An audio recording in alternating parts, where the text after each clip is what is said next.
The rumors are true. There is a lot of zombie cock in this movie.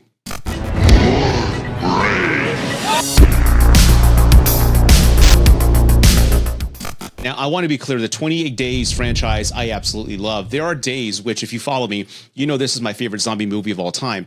There are days where 28 Days Later is superior, in my opinion, to this film. That's how much I love that original movie. I love the rawness that it took. I love how it took a different approach to the zombie virus. It's not technically a zombie virus. It's a rage virus, and the effects, the instantaneous infection that one would get. I love that new approach, and it really felt like a dire situation, as these movies should feel, right? 28 Weeks Later is not my favorite, but it's still within the same tone of that world. It takes place pretty fast of the recent events, and it is brutal to watch at times. It really is.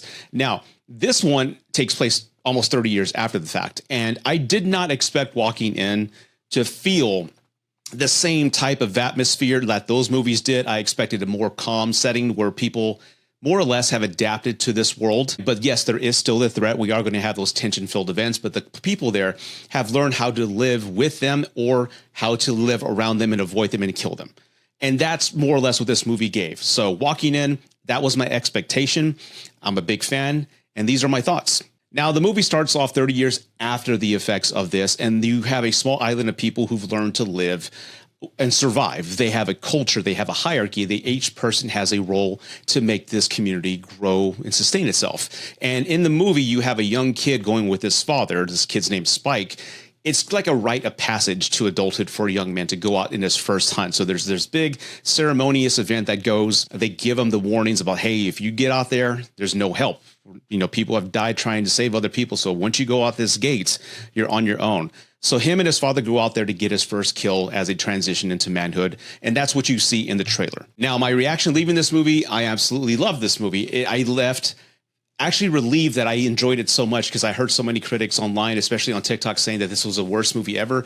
And that's just complete idiocy. I can understand that you not liking some of the choices he made as far as editing choices, things of that nature. The ending can be very divisive, and I'll go into that in just a bit. But the whole movie for me, for the most part, it was what I was expecting. There's a lot of emotional depth in this movie when you have a son trying to save his mother, doing all he can, coming to terms with this is the world we're in and we have to make certain choices. No spoilers, by the way. But I was on the verge of tears in some scenes. It was that emotional, and that's what I'm looking for in a Danny Boyle film. Now, going back to the directing and editing choices, there's few directors like Zack Snyder and a few others, but Danny Boyle is also one of my favorites, and I love when I go see his movies. Each movie, more or less, it feels like a Danny Boyle movie. And this is what I felt watching this movie. These are choices he made. I was familiar with that. So I wasn't expecting anything else but what I saw. So for people to complain that the editing choices were a little like a weird, okay, I can see that. I can understand that. But to say it sucks because of that, well, then you need to see more Danny Boyle movies, in my opinion.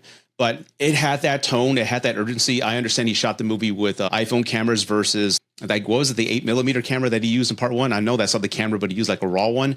So it does have this grainy sense and tone throughout the movie.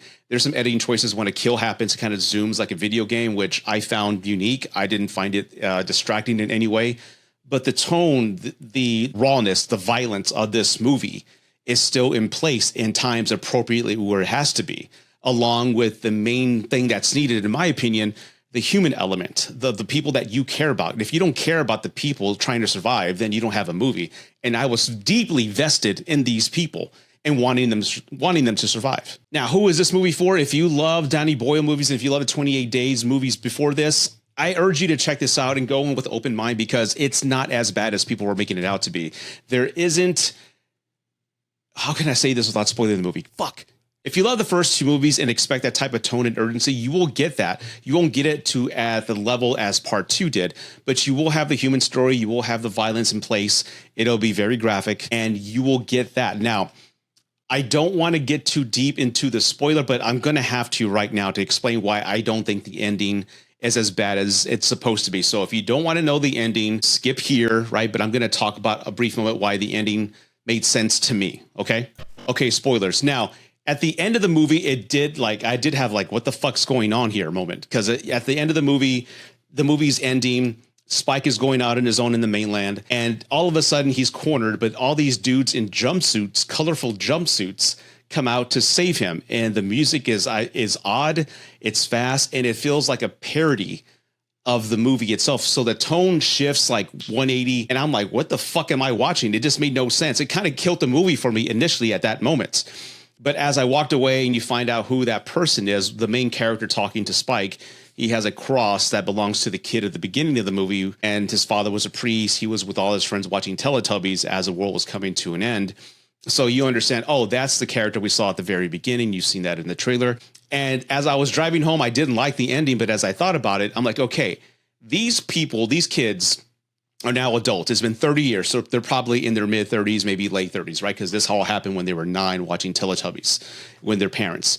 So why would Danny Boyle put the Teletubbies on here? Okay, these parents are trying to get these kids to feel safe in this space as the world's coming to hell, right? And they're gravitating to that. So that's something that they hold dear. That's something that reminds them of home at a better time. It reminds them of when the world wasn't insane. That's kind of my take from it. So for them to dress in similar colors like these things, the Teletubbies, I can see a child with no adult supervision, right?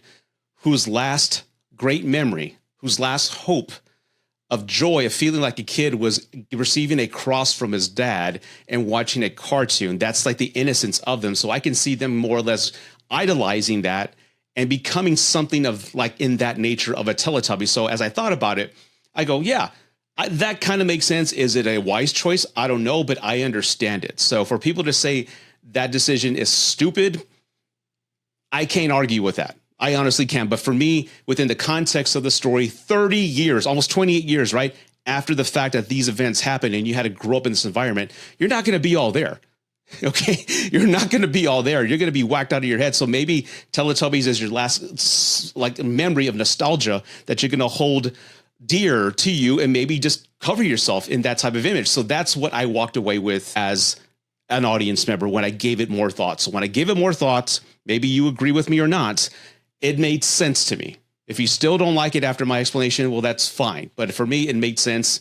Hence, that's why I love this movie. End of spoilers. Now, in the end, do I recommend this movie? I absolutely do. I give it a thumbs up. It's worth watching. Go check it out if you love the first 2 movies. But please understand, it's going to feel a little different, as it should. If you have a trilogy of films, there should be an evolution or de-evolution of the film in this particular case, where the world has gone to shit and you have people just trying to survive. So again, I love this movie. It's one of my favorites of the year so far. I get the divisiveness. I get the people having the reactions that they are having.